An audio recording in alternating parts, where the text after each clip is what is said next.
আসসালামু আলাইকুম। আমি মোহাম্মদ রুহুল আমিন, প্রভাষক মনোবিজ্ঞান বিভাগ, ডক্টর মাহবুবুর রহমান মোল্লা কলেজ। সুপ্রিয় শিক্ষার্থীবৃন্দ, আশা করি আল্লাহর অশেষ রহমতে তোমরা সকলেই ভালো আছো। তো আমরা ইতিমধ্যে ষষ্ঠ চ্যাপ্টার শুরু করেছি। সেই ষষ্ঠ চ্যাপ্টারের শুরুতে তোমরা মূল্যবোধ কি, বিভিন্ন ধরনের মূল্যবোধ, বিভিন্ন ধরনের বৈশিষ্ট্য, এসব কিছু তোমরা জানতে পেরেছো। তো আজকে আমরা ছোট দুটি টপিক নিয়ে আলোচনা করব। তো একটা টপিক হচ্ছে মূল্যবোধ গঠনের মাধ্যম, অর্থাৎ কিভাবে মূল্যবোধ গঠিত হয় বা কোন মাধ্যমগুলো থেকে আমরা মূল্যবোধ শিক্ষা পাচ্ছি। আর দ্বিতীয় টপিক হচ্ছে আমাদের আচরণের উপর কিভাবে মূল্যবোধ প্রভাব বিস্তার করতেছে। এই দুটো টপিক নিয়েই আমরা আলোচনা করব মোটামুটি, এবং দুটি টপিক অত্যন্ত সহজ এবং তোমাদের ঘ নাম্বারের জন্য উপযুক্ত বলে আমার মনে হয়। তো আমরা শুরু করে দিই মূল্যবোধ গঠনের মাধ্যম, অর্থাৎ কিভাবে মূল্যবোধ গঠিত হচ্ছে।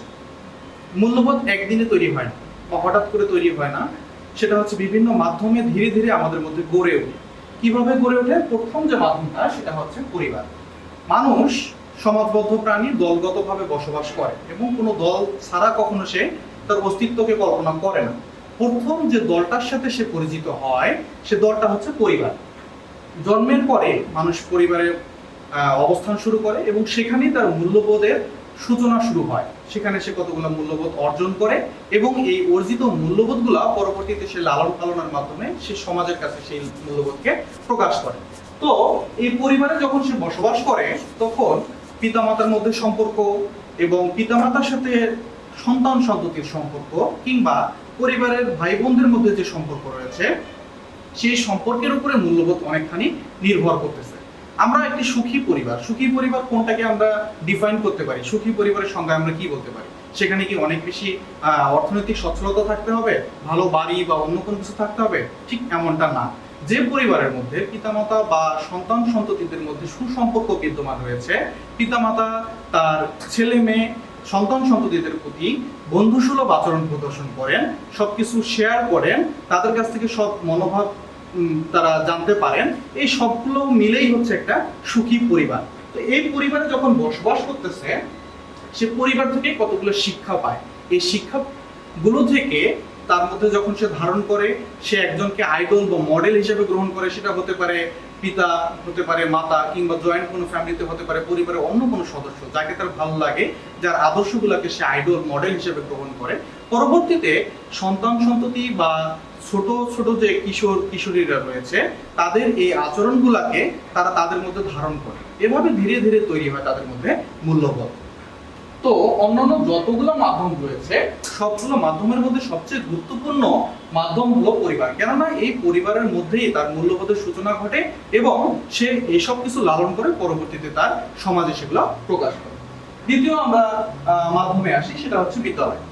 অপর একটি গুরুত্বপূর্ণ মাধ্যম হচ্ছে বিদ্যালয়, যে কিনা পরিবারে কতগুলো মূল্যবোধ তার মধ্যে ধারণ করলো সেগুলোর চর্চা হবে বিদ্যালয়ে এসে। সে বিদ্যালয়ে আসার পরে নতুন একটি পরিবেশের সাথে পরিচিত হয়, সেই পরিবেশের সাথে কিভাবে নিজেকে অ্যাডজাস্ট করে নিতে হবে, উপযোজিত করে নিতে হবে, সে সবকিছু সে জানতে পারে সে বিদ্যালয়ে এসে। সেখানে সে তার সহপাঠী, ক্লাসমেট এবং অন্যান্য খেলাধুলার সঙ্গী সাথীদের সাথে মিশে, সেখানে মেশার পরে সে জানতে পারে কিভাবে একটি নতুন দলে যোগদান করতে হয়, নতুন নতুন মূল্যবোধের সাথে সে পরিচিত হয় এবং কোনটাকে সে অ্যাপ্রোপ্রিয়েট মনে করে সেটাকে সে ধারণ করে থাকে। তো অনেক সময় বিদ্যালয়ে দেখা যায় ছোট ছোট বাচ্চারা বা কিশোর কিশোরীরা তাদের পরিবারের বা অন্য যে কোনো মানুষের থেকে তার শিক্ষক শিক্ষিকাকে অনেক বেশি প্রায়োরিটি দিয়ে থাকে, গুরুত্ব প্রদান করে থাকে। দেখা যাচ্ছে একই বিষয় যদি শিক্ষক শিক্ষিকা বলে থাকেন যে এটি সঠিক, তাহলে অন্য যে কেউ যদি তার কাছে বলে যে না বিষয়টি ভুল, তাহলে সে এটাকে গ্রহণ করতে চায় না। তো এসব কিছু মেন্টালিটি যেহেতু তার বিদ্যালয়ের মধ্যে গঠিত হয়, মূল্যবোধটা গঠিত হয়, সেক্ষেত্রে একটি শিশুর মূল্যবোধ গঠনের বেলায় বিদ্যালয় অত্যন্ত গুরুত্বপূর্ণ ভূমিকা পালন করে। এরপরে যেটা হচ্ছে সমবয়সী দল, পিয়ার গ্রুপ। এই পিয়ার গ্রুপ শিশুদের মধ্যে মূল্যবোধ গঠনের আরেকটি গুরুত্বপূর্ণ মাধ্যম। পিয়ার গ্রুপ আমরা কাদেরকে বলে থাকি? স্কুলের সহপাঠী, যাদের সাথে সে একই সাথে পড়াশোনা করে, কিংবা তার পাড়া মহল্লা বা সমাজের মধ্যে যাদের একই বয়সী, যাদের সাথে সে খেলাধুলা করে, তাদেরকে আমরা পিয়ার গ্রুপ বলতেছি বা সমবয়সী দল বলতেছি। এই সমবয়সী দল তার মূল্যবোধ গঠনের ক্ষেত্রে অত্যন্ত গুরুত্বপূর্ণ ভূমিকা পালন করে। কিভাবে গঠনের ক্ষেত্রে গুরুত্বপূর্ণ ভূমিকা পালন করে?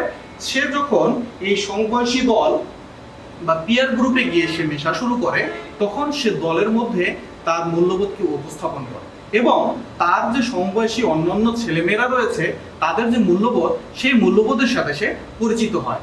সে সেই সমবয়সী দলের গ্রুপে গিয়ে, দলে গিয়ে দেখা যায় যে অন্যের মূল্যবোধকে অ্যাকসেপ্ট করে কিংবা নিজের মূল্যবোধকে উপস্থাপন করার মাধ্যমে তার ভালো এবং মন্দ অর্থাৎ বিভিন্ন মূল্যবোধের সাথে সে নতুন করে পরিচিত হয়, তার মধ্যে সংমিশ্রণ ঘটে এবং সেগুলো তার মধ্যে একটা মূল্যবোধ গড়ে তুলতে সহায়তা করে।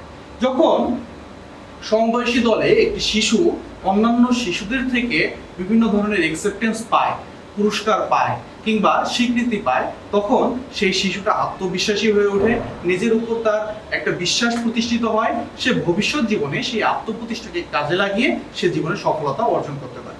এছাড়াও সমবয়সী দলে যখন সে আসবে তখন সে বিভিন্ন জিনিস শিখতে পারে, যেমন একটি দলে কিভাবে মিশতে হয়, কিভাবে অন্যদের উপর প্রাধান্য বিস্তার করে অন্যরা, বা কিভাবে অন্যদের উপর প্রাধান্য বিস্তার করা যায়, কিভাবে কোনো কিছু উপস্থাপন করা যায়, এই সব কিছু সংমিশ্রণ ঘটে এই সমবয়সী দলের মধ্যে এসে। এরপরে আমরা চতুর্থ পয়েন্টে আসবো, সেটা হচ্ছে কমিউনিটি। কমিউনিটি হচ্ছে যে সমাজে আমরা বসবাস করতেছি, সেখানে মানুষ রয়েছে, বিভিন্ন শ্রেণীর মানুষ রয়েছে, বিভিন্ন ধরনের মানুষ রয়েছে, বিভিন্ন মূল্যবোধের মানুষ রয়েছে। এই মানুষগুলোর সাথে সে পরিচিত হয়, সেখানকার মানুষগুলোর সাথে সে পরিচিত হওয়ার ফলে তাদের মূল্যবোধ সে নিজের মধ্যে ধারণ করে। এই মূল্যবোধ কমিউনিটি থেকে যেটা আসে, সেখান থেকে একটি শিশু নির্ভর করে ভবিষ্যতে সে কি রকম চরিত্র গঠন করবে, বিভিন্ন জাতি, ধর্ম, বর্ণ তাদের প্রতি কিভাবে সে আচার আচরণ প্রদর্শন করবে, কিভাবে সে নিজেকে সমাজের কাছে প্রতিষ্ঠিত করবে, উপস্থাপন করবে। তো এই কমিউনিটি নিয়ে সমবয়সী ছেলে মেয়েদের মধ্যে বা শিশুদের মধ্যে গুরুত্বপূর্ণ ভূমিকা পালন করে। কেননা দেখা গেছে এক এক সমাজ বা এক এক কমিউনিটি এক এক রকম মূল্যবোধ ধারণ করে, যেটা দ্বারা কি হয়, শিশুরা খুব প্রবলভাবে প্রভাবিত হয়। এবং সর্বশেষ যে মূল্যবোধ গঠনের মাধ্যম, সেটা হচ্ছে সমাজ এবং কৃষ্টি। অর্থাৎ প্রতিটি সমাজে কতগুলো মূল্যবোধ রয়েছে, ব্যক্তির কাছ থেকে যখন ভিন্ন ভিন্ন মূল্যবোধ সমাজের কাছে উপস্থাপিত হয়, সমাজ সেগুলো কোনোটিকে রীতিসিদ্ধ মনে করে এবং সেগুলোকে স্বীকৃতি দিয়ে ব্যক্তির কাছে পুনরায় সেগুলা উপস্থাপন করে। ব্যক্তি তখন কি করে, সেই মূল্যবোধগুলোকে ধারণ করে এবং সেই মূল্যবোধগুলো পুনরায় সে সমাজের কাছে উপস্থাপন করে এবং সমাজের কাছে সেই মূল্যবোধগুলো উপস্থাপন করার মাধ্যমে সে সমাজের একজন যোগ্য সদস্য হিসেবে নিজেকে প্রতিষ্ঠিত করে। তো এই যে কৃষ্টি আসে বিভিন্ন, এবং এই কৃষ্টিগুলা থেকে অর্থাৎ কালচার থেকে এবং সমাজ থেকে যে সবকিছু সে মূল্যবোধ গ্রহণ করলো, সেগুলোর মাধ্যমে কি হয়, তার মধ্যে একটা মূল্যবোধ গঠিত হয়। এই মূল্যবোধের মাধ্যমে কি দেখা যায়, এক এক সমাজে এক এক রকম মূল্যবোধ থাকে, যার কারণে কেন মূল্যবোধ থাকতেছে, এক এক সমাজের মানুষজন এক এক রকম মূল্যবোধ ধারণ করতেছে। অর্থাৎ যে সমাজে একটা বিশেষ বিষয় গ্রহণযোগ্য বলে মনে হয়, আবার অন্য সমাজে সেই একই বিষয় সেটাকে অগ্রহণযোগ্য এবং অপরাধ বলে গণ্য করা হয়। যার ফলে কি দেখা যায় যে একটি সমাজে যে ব্যবহারটা গ্রহণযোগ্য সেটাকে হরহামেশাই মেনে নেওয়া হচ্ছে, কিন্তু সেই একই আচরণকে আবার অন্য সমাজে বয়কট করা হচ্ছে, অর্থাৎ সেটাকে অ্যাকসেপ্ট করা হচ্ছে না। যার ফলে দেখা যায় বিভিন্ন সমাজের মধ্যে বিভিন্ন কৃষ্টি, বিভিন্ন কালচার, ট্রেডিশন আমরা দেখতে পাই। কেননা এক সমাজের সাথে আরেক সমাজের মিল থাকে না, যার কারণ হচ্ছে এক এক ব্যক্তির বা এক এক সমাজের মধ্যে কি থাকে, এক একটা কৃষ্টি ধারণ করে এক এক রকম মূল্যবোধ সম্পন্ন হয়, যার ফলে আমাদের সমাজের সাথে হয়তো ওয়েস্টার্ন কালচারের অন্য কোনো সমাজের মিল থাকবে না।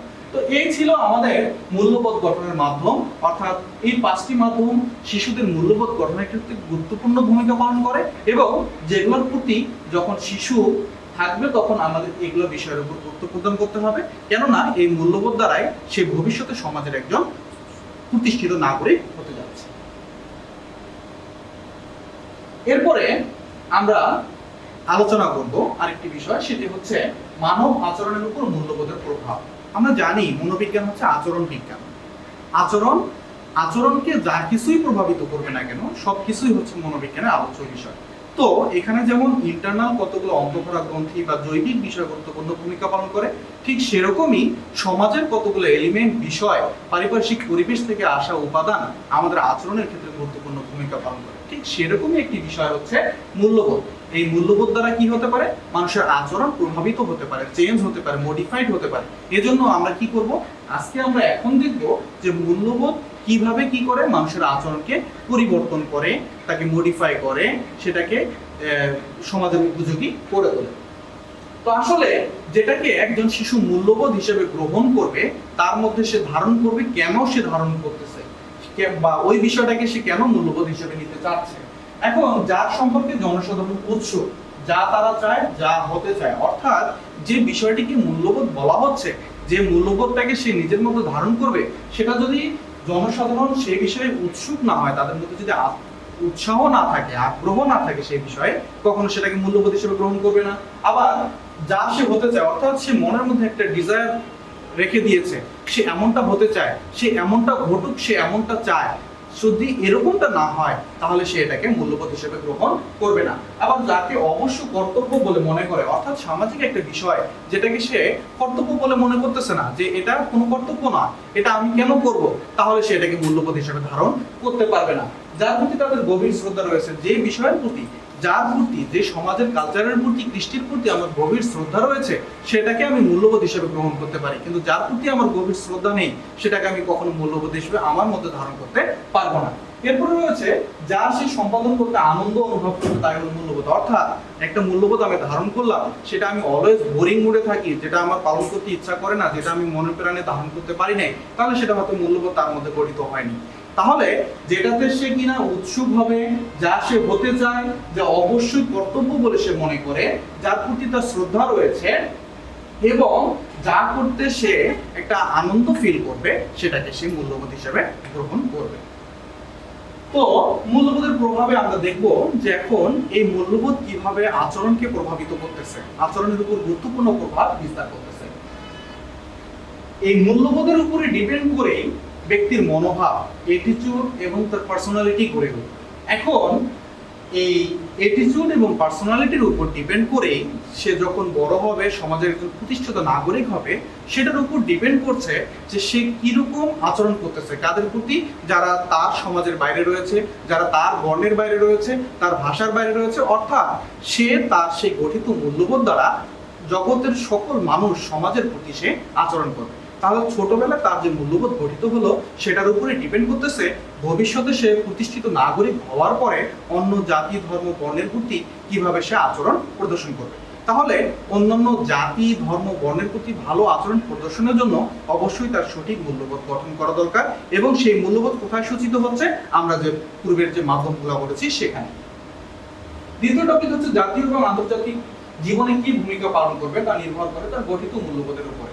অর্থাৎ সে জাতীয় জীবনে অবদান রাখবে, নাকি সে তার নিজেকে নিয়ে চিন্তা ভাবনা করবে, আত্মকেন্দ্রিক হবে। এরকম বিভিন্ন গবেষণা হয়েছে, দেখা গিয়েছে যে ইউএসএ বা অন্যান্য ইউরোপ কান্ট্রিগুলোতে তাদের মধ্যে জয়েন্ট ফ্যামিলি কম, এবং তাদের পিতামাতা বা সমাজের সিবলিংস, অন্যান্য যে পরিবারের সিবলিংস বা সদস্য রয়েছে, তাদের সাথে একটি ইন্টারাকশন কম, যার ফলে কি হয়, তারা আত্মকেন্দ্রিক হয়ে ওঠে। ভবিষ্যতে সে শুধু নিজেকে নিয়েই চিন্তা করে, তার ভালো মন্দ এগুলো দিক চিন্তা করে। অপরদিকে যদি আমরা জাপানের দিকে আবার দেখতে পাই, তখন দেখা যাবে তারা জয়েন্ট ফ্যামিলিতে বসবাস করে ম্যাক্সিমাম, এবং তাদের পিতামাতা অত্যন্ত দায়িত্ব সহকারে, গুরুত্ব সহকারে সন্তানকে লালন পালন করে। পিতামাতার সাথে সন্তানের একটা ইন্টারাকশন থাকে, গুড রিলেশন থাকে, যার ফলে কি হয়, তারা শুধু নিজেকে নিয়ে না, পরিবারকে নিয়ে চিন্তা করে, পরিবারের বাইরে তার সমাজকে নিয়ে চিন্তা করে, তার দেশকে চিন্তা করে, আলটিমেটলি তার দেশত্ব অনেক বেশি বৃদ্ধি পায়। তাহলে এই জাতীয় জীবনে এবং আন্তর্জাতিক জীবনে সে কিরকম ভূমিকা পালন করবে, সেটা অনেকাংশে ডিপেন্ড করতেছে সেই মূল্যবোধের উপরে। পরবর্তীতে স্থানকাল পাত্রভেদে সে কিরকম ব্যবহার করবে তা নির্ভর করবে মূল্যবোধের উপরে। অর্থাৎ সমাজে সবার ব্যবহার একরকম হয় না, সবার আচরণ একরকম হয় না, ভিন্ন ভিন্ন আচরণ হয়। কারো আচরণ শ্রদ্ধার সাথে গ্রহণ করা হয়, সমাজ গ্রহণ করে, আবার কারো আচরণকে বয়কট করে দিচ্ছে। অর্থাৎ বিভিন্ন আচরণ বিভিন্নভাবে অ্যাকসেপ্টেন্স পাচ্ছে, আবার বয়কট করা হচ্ছে। কেন করা হচ্ছে? আসলে তার মধ্যে যে মূল্যবোধ রয়েছে, সে কোন জায়গায় কার সাথে কিভাবে আচরণ করবে, সেটা গঠিত হয়েছে সেই গঠিত মূল্যবোধের উপরে। কেননা তার মূল্যবোধ গঠিত মূল্যবোধের মাধ্যমে সে নির্ভর করবে যে বড়দেরকে শ্রদ্ধা করবে কি করবে না, ছোটদেরকে স্নেহ করবে কি করবে না, কিংবা তার সমবয়সীদের সাথে সে কিভাবে আচরণ করবে। এরপর হচ্ছে মূল্যবোধের দ্বারা ব্যক্তি তার সামাজিক নিয়মকানুন রক্ষা করে এবং ব্যক্তির আচরণকে সে পথে নিয়ন্ত্রণ এবং চালিত করে। অর্থাৎ মূল্যবোধ এবং সমাজ দুইটাই অঙ্গাঙ্গিভাবে জড়িত। সমাজ থেকে যেমন শিক্ষা নিয়ে একটি শিশু মূল্যবোধ গঠন করে, আবার সেই শিশুর গঠিত মূল্যবোধ দ্বারা সমাজ চালিত হয়। অর্থাৎ সমাজ যেমন মূল্যবোধ ছাড়া এগোতে পারবে না, আবার মূল্যবোধ ছাড়া সেই শিশু বা সেই ব্যক্তি পরবর্তী জীবনে সমাজে অ্যাকসেপ্টেন্স পাবে না। যখন সমাজ একটি শিশুর মধ্যে ভালো মূল্যবোধ তৈরি করবে, তখন অটোমেটিক্যালি সেই সমাজ অগ্রসর জাতিতে পরিণত হবে। আবার যখন মূল্যবোধ গঠিত হবে না, তখন সেই জাতি অটোমেটিক্যালি পিছিয়ে পড়বে। তো এই সমাজের প্রয়োজনে মূল্যবোধ ব্যক্তির কাছে উপস্থাপন করা হয় এবং ব্যক্তির মধ্যে গঠিত মূল্যবোধ দ্বারা আবার সমাজ চালিত হয়। এরপরে হচ্ছে মূল্যবোধ সামাজিক ঐক্য এবং সংহতি রক্ষা করে। অর্থাৎ একটা ইউনিটি মানেই হচ্ছে শক্তি। অর্থাৎ সমাজের মধ্যে যে ইউনিটি থাকে, কেন থাকে? অর্থাৎ একই সমাজে বসবাসকারী মানুষজনের মধ্যে একই রকম মূল্যবোধ বিস্তার করে, একই রকম মূল্যবোধ দ্বারা তারা পরিচালিত হয়, যার ফলে কি থাকে? তাদের মধ্যে একটা ইউনিটি থাকে, সমাজের মধ্যে একটা ঐক্য তৈরি হয়, একটা সংহতি তৈরি হয়। যেমন বিভিন্ন ধর্মীয় যদি আক্ষেপ আসে কারোর উপর, ধর্মীয় অপব্যাখ্যা দেওয়া হয়, তখন দেখা যায় অন্য ধর্মের ব্যক্তিরা একত্রিত হয়ে সেটা প্রোটেস্ট নর্মালি করে। কেন করে? তাদের মধ্যে একই রকম মূল্যবোধ গঠিত, তাদের মূল্যবোধে আঘাত লাগে, সেজন্য তারা কি করে? সেটাকে প্রোটেস্ট করে। তো এটা কেন হলো? সে তার শিশুবেলায় গঠিত মূল্যবোধের কারণেই হলো। তো লাস্ট ওয়ান টপিক হচ্ছে মূল্যবোধের কারণে বিভিন্ন সমাজের মধ্যে পার্থক্য লক্ষ্য করা যায়, যা ইতিমধ্যে আমরা বলে ফেলেছি। সেটা হচ্ছে সমাজের বিভিন্ন মানুষ বিভিন্ন ভাবে মূল্যবোধটাকে গ্রহণ করে, বিভিন্ন সমাজে বিভিন্ন মূল্যবোধ দ্বারা পরিচালিত হয়, বিভিন্ন সমাজ মানুষের কাছে বিভিন্ন ভাবে মূল্যবোধটাকে উপস্থাপন করে, যার ফলে কি হয়? একটি সমাজের মূল্যবোধ, একটি সমাজের মানুষের সাথে অন্য সমাজের মানুষের মূল্যবোধের পার্থক্য পরিলক্ষিত হয় এবং একটি সমাজ থেকে আরেকটি সমাজের মধ্যে পার্থক্য পরিলক্ষিত হয়। তাহলে আমরা বুঝতে পারলাম যে কিভাবে ব্যক্তির আচরণকে মূল্যবোধ গুরুত্বপূর্ণ ভূমিকা পালন করে, আচরণকে মডিফাই করে, আচরণকে নিয়ন্ত্রণ করে। এই সকল কিছুই ছিল আমাদের আচরণের উপর মূল্যবোধের প্রভাব। তো আজকে আমাদের ষষ্ঠ অধ্যায় এখানেই শেষ। তোমরা ভালো থাকো, পরবর্তী ক্লাস দেখার আমন্ত্রণ জানিয়ে আজকের ক্লাস আমরা এখানেই শেষ করছি। আল্লাহ হাফেজ।